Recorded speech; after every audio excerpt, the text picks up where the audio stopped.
Chiefs Kingdom, welcome back to All Chiefs Up. We're back with another podcast for that ask. And Steve, is it time for a wide receiver change in Kansas City or not? Let's talk about it. Before we get the show started, hit the like button, hit that subscribe button, hang out with us more often. Yeah, Mike, it looks like it might be time for a change with the wide receivers. The entire fan base is freaking out after that horrible performance against the Jets yesterday. This is a name being thrown around right now. Let's get right into it. Tyler Sullivan, Slapnut Sullivan, says, could the NFL see a 3-team trade again? Here are 2 blockbuster deals. One of them was a deal that was ridiculous. I'm not even going to bring it up. Didn't involve the Chiefs. This is the Chiefs one. Chiefs, Buccaneers, and Bears. Chiefs get Mike Evans. Bucs get Justin Fields. Bears get Chris Jones. So he's saying... Slapnut Sullivan. Slapnuts. He's saying, look, Chris Jones ain't going to re-sign here. Go ahead and trade him off. I think that's ridiculous. This is what he says, though. Why it makes sense for the Chiefs. Patrick Mahomes is talented enough that he can make an offense hum with just about anybody. Wrong. We've seen that already, Slapnut Sullivan. You're wrong about that one already. I'm sure the rest of it's going to be breathtaking. That said, when you take Kelsey out of the equation, like they were forced to do in week 1, we saw that Kansas City's offense can stall out. Kelsey's been back in for 2 weeks now. Still stalling. Here we go. By bringing in a player like Mike Evans, it'd make the Chiefs' offense go nuclear. Okay, cool.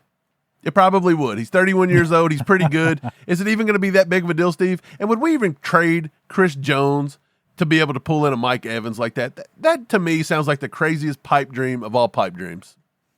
First of all, you would not do that. You're not giving up the guy that changes the entire game for your defense for an old wide receiver. Not happening. And wide receiver garners about $20+ million a year on the salary, which we cannot afford. Wanting a new contract. We couldn't even afford D-Hop at $10 million, you know? I mean, we were so broke, we're so poor, we can't give out that money. No one deserves that much money. We can't do it. You know, hey, do you want to know what Slapnut Sullivan said? He said that the Chiefs would do it in a heartbeat. The people that wouldn't do it, the Bears. The Bears. Man, because I would hate to give up Justin Fields and all his amazingness for someone, you know, like a no-name like Chris Jones. Right. Basically, he said the Bears wouldn't do it. Chris Jones wasn't enough. That might be one of the dumbest takes I've ever seen in my life. Here was another one today. Mike Evans. They're saying Mike Evans to Kansas City. It shouldn't surprise anyone to see Mike Evans' name on this list for best possible target for Chiefs wide receiver. Well, yeah. At the same time, KC's wideouts were laying an egg in their season debut. Word was that Evans and the Bucs would not be reaching an agreement. Blah, blah, blah, blah, blah, blah. I think we can throw the Mike Evans thing out. I'm just on board with that. It's not That's feasible. The thing, Mike. Love Mike Evans. He's an absolute beast. He's 1,000 yards a year. Right. Lock. I mean, the guy's a monster. It would be awesome to watch, but it's just not going to happen. That's like saying, man, I wish we had Justin Jefferson. We should trade for Justin Jefferson. People's been saying it. What's some realistic targets, Steve? This is one that's been thrown out. Chiefs urge to trade for disgruntled fourth-year wide receiver that fits Casey's archetype, the one and only. Chase Claypool. That's why Josh Fan of Arrowhead Addict is urging the Chiefs to look into trading for Chase Claypool.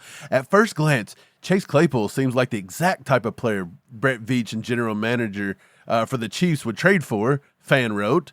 A reclamation project of sorts. Claypool would be similar to moving for Kadarius Toney last year. I'm so fired up over it, I can barely even read the sentences. I'm so tired of talking about trading. Every person that comes up, trade. Chiefs, trade.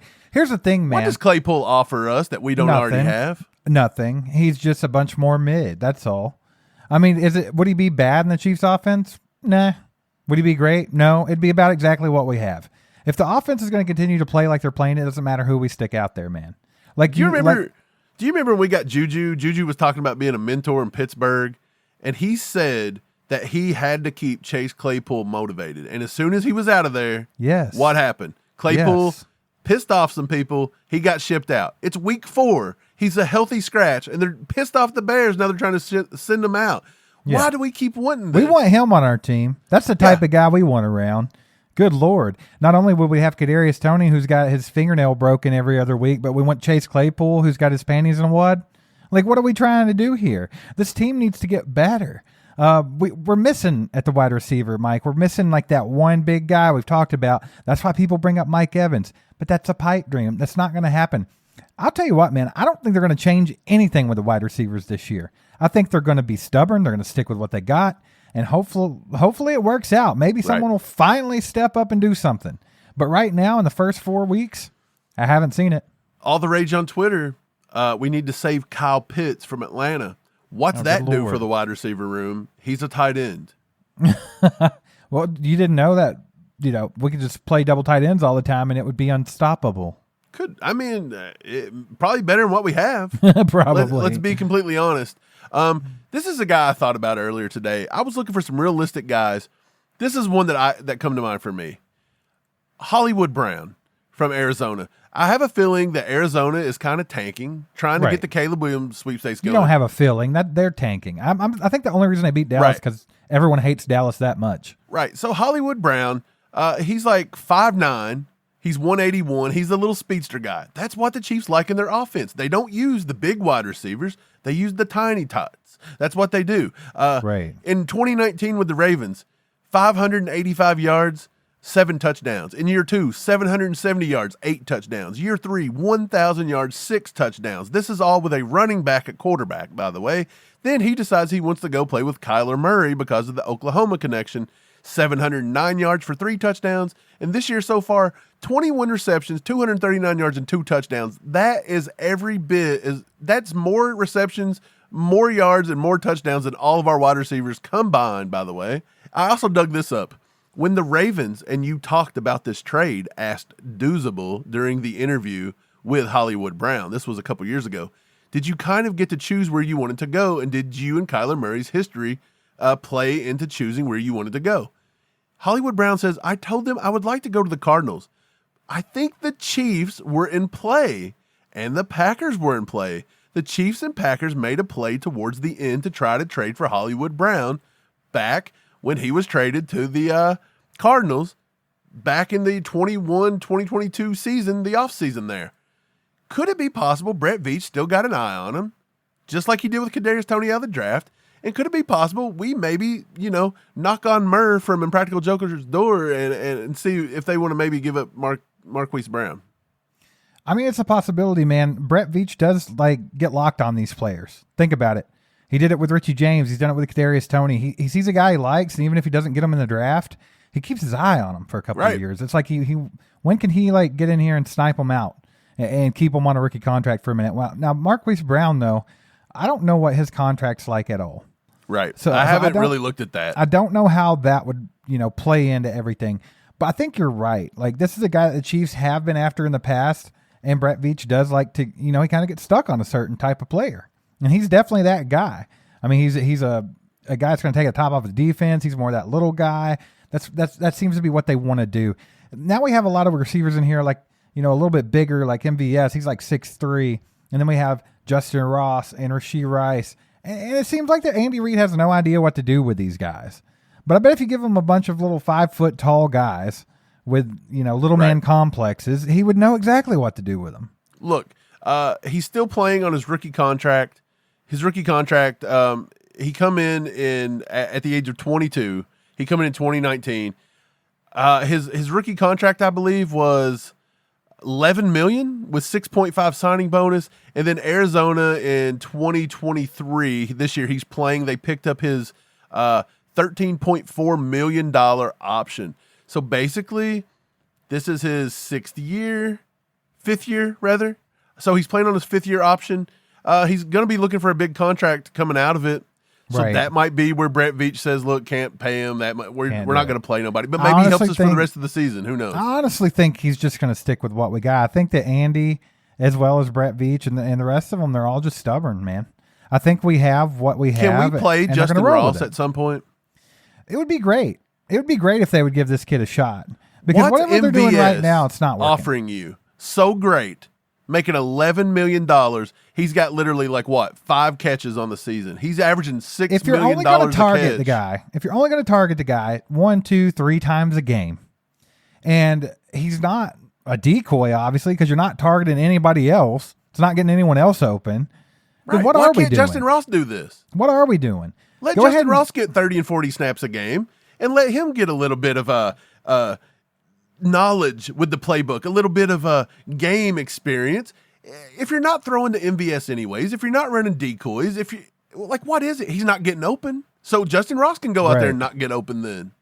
But Justin Ross gets open. That's the difference. The thing about it is I just have to look at it from like a positive perspective. It's the only thing that I can possibly do in this situation because I think the wide receiver room right now is a mess, and I think it's a problem for Kansas City. I think it's 99% of the reason the offense is just stalling. I don't think the receivers are up to par. They're not. I had high hopes for Sky Moore. I had high hopes for a breakout season from MVS. It's just not happening. They're not stepping up to the plate. So here's the thing. We have to trust the process. Someone actually left a comment in a video that we did yesterday, and they were like, hey, I watched the video a year ago to this date just to see what you guys were saying, and it sounded almost identical to what we're talking about now. And it was the week they lost to the Colts. The offense stalled same out. kind of issues. Exact same kind of issues. Said it was a carbon copy. So is it just an early season thing that always happens with these Andy Reid squads? Like, can we look at it from a positive light, Mike, and think that just trust the process, they'll come around? Can we keep doing that? Well, it was only a few weeks later they traded for Kadarius Toney. Right. So we're still talking about trading because Kadarius Toney, to be honest, hasn't really panned out. No, he helped here and there, helped to get a championship, but this year he's obsolete. Like, where is Mike, he? we're a quarter into the season, and that guy might as well not even have been here at all. People forgot he even plays here. Right. I want to see more Justin Ross. I'm tired of overpaying MVS $11 million to do nothing. Like, either you have to admit that he's just not worth $11 million or Mahomes isn't looking to him. And to be honest, the more and more I watch the replays and the all-22s, Mahomes has no confidence in these guys and he won't throw the ball. I watched a play yesterday with the Jets where Kelsey was running towards the sideline, and all he had to do was flip it over the top of a corner and he was gone. Mahomes wouldn't even throw it. Like, Mahomes is not trusting himself to make the throws this year. This has been the worst year statistically Patrick Mahomes has had by far. Lance from The Spoken actually posted that up on Twitter today. He put all of his stats. It looks horrible. Something's wrong in Kansas City. Something's wrong with Mahomes right now. It's a trust problem. And I don't even know if going out and trading for something helps that. Well, his security blanket's not been much help this year either. He missed the first week, and then the last 3 games, he's not been a huge factor. I mean, yeah, he's been okay, but he's not been that Travis Kelce we know and love. Check out this tweet from Ron Cobb Jr. Against man coverage, Travis Kelce is currently registering a 0.0 passer rating when targeted. He caught only 1 of 5 passes in those situations for 10 freaking yards. Mike, is he old? Has he lost a step? Is he, too wrapped up in New Heights and Taylor Swift? What's the deal here? What's going on? We've said this a few times. Kelsey's getting a little older. He's 34, pushing 35. He's got a lot of tread on the tires. And we've said this time and time again, and everybody said no. You don't have that much tread left. I think that's what you meant. And okay, yeah, I said it wrong. But yeah, I said yesterday or the day before or whenever it was, we were talking about Sauce. Sauce Gardner versus him in man-to-man coverage, he's going to have trouble winning that. I've yet to see the stats on that game completely, but Kelsey didn't set the world on fire the other night. He really didn't. He was decent. He was decent, but that's not what you want from Travis Kelce. I feel like he's got to be elite. Right. For the Chiefs to succeed the way they have been in the past few years, Travis Kelce has to be elite. Normally you're talking about Travis Kelce at this time of the year being like, man, the top receiver in the league is a tight end. It's Travis Kelce. Right. Travis Kelce's not even the same stratosphere as some of the receivers in the league right now. That's not even a conversation that people's having. Can't be. But, yeah, I don't know. I don't know if the trade's the thing. I don't know what it is. Let's get to Time's Yours.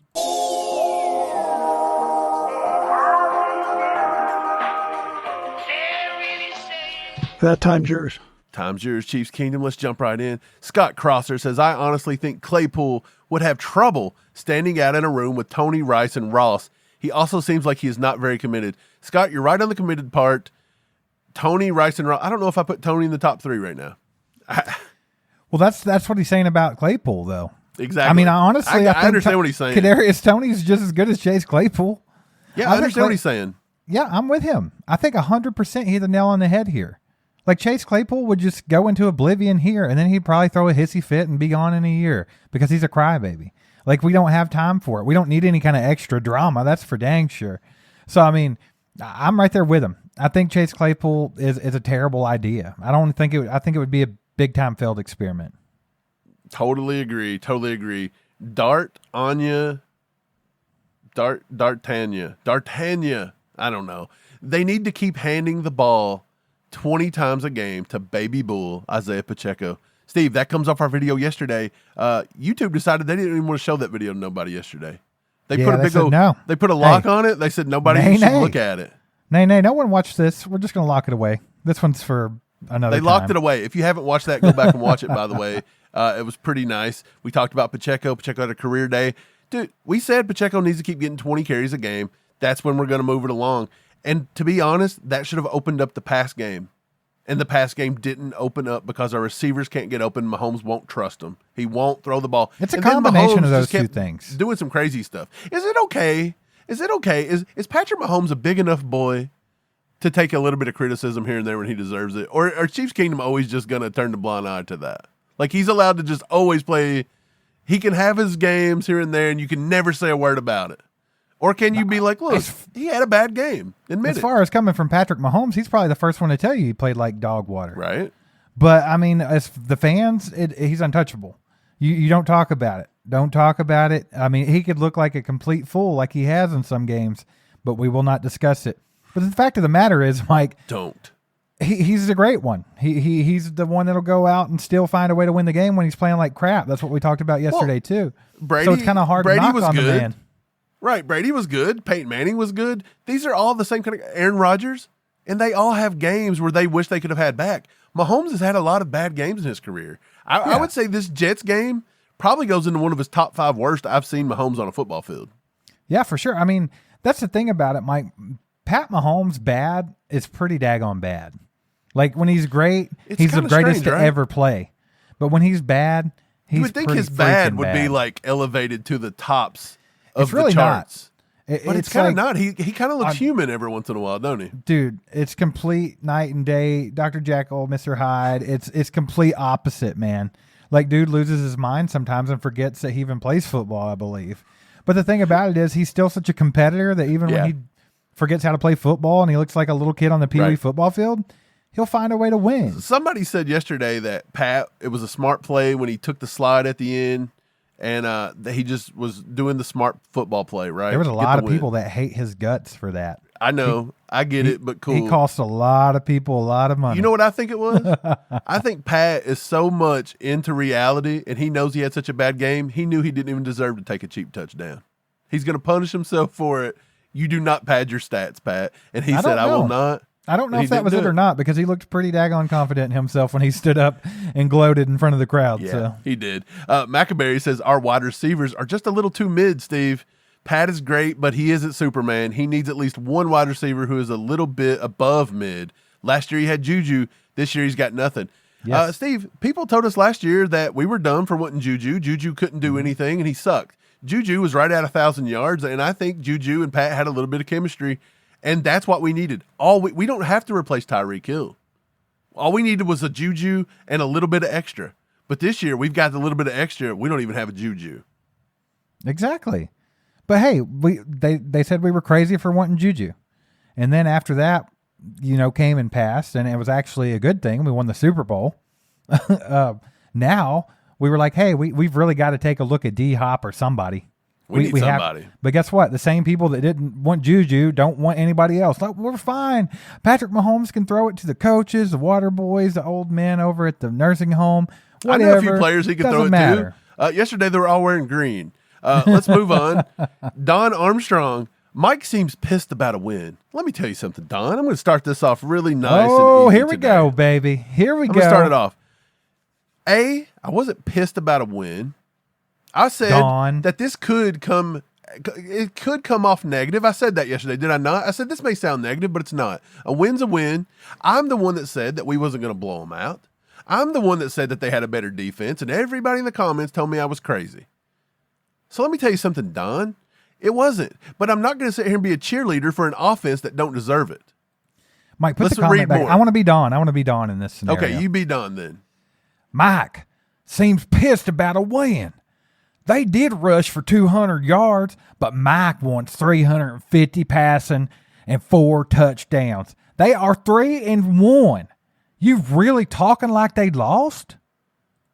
Yeah, Don, I do want to see 350 passing yards and 4 touchdowns, especially when you're freaking running back has 136 total yards on the day. He has his all-time high in rushing yards, I think.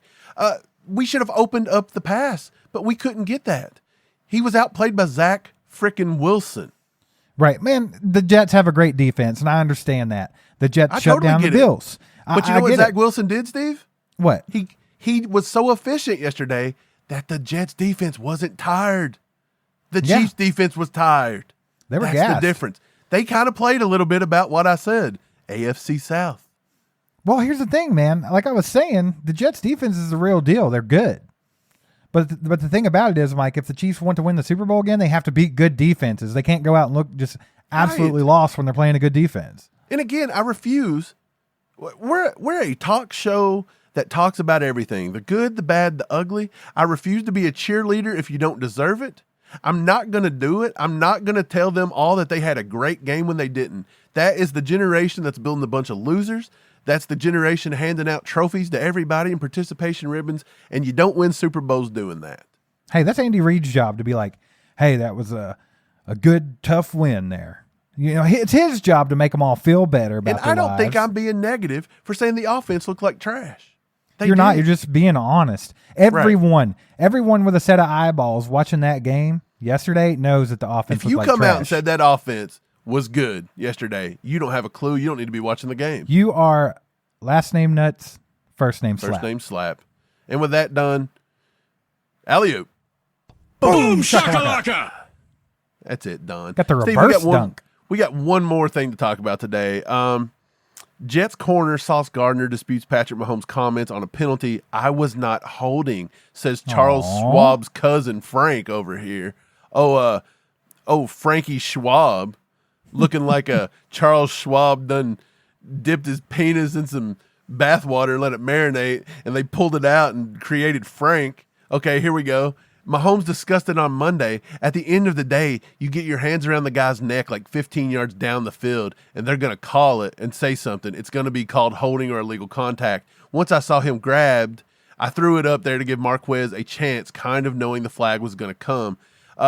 Sauce Gardner, the crybaby himself, managed to pull out the Jets binky. He pulled out the Jets binky long enough to say this, and actually he didn't have to pull it out. He went to Twitter so he could just type and keep the binky in. He said, since we're commenting, let me say it from my perspective. Okay, Sauce, let's hear it from your grand perspective here. For starters, this was around 5 to 7 yards from the line of scrimmage. So you're past the line of when you're allowed to make contact. Sauce, thanks for admitting that, bruh. 5 to 7's okay, 15's not. Anything past 5, Sauce, is a penalty, my bro. Number 2, I extended my arms, and he made the choice to lean on me. So physically, MVS made a choice to lean on him, says Sauce, with all of his weight, which caused my hand to slide to the back of his pad, not his neck. By the way, I went back and watched it. He didn't slide to the back of the pad. It grabbed the back of his pad. Then it went up and grabbed the back of his neck. He says, I did not grab him. You did. And what was more impressive was you grabbed him on the arm and the back of the neck. You grabbed him with both hands.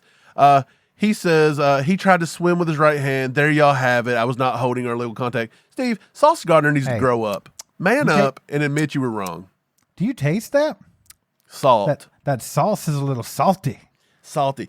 Look, the sauce sucked. That How sounds do you like lie about that was a something that's canned on jar of camera? sauce.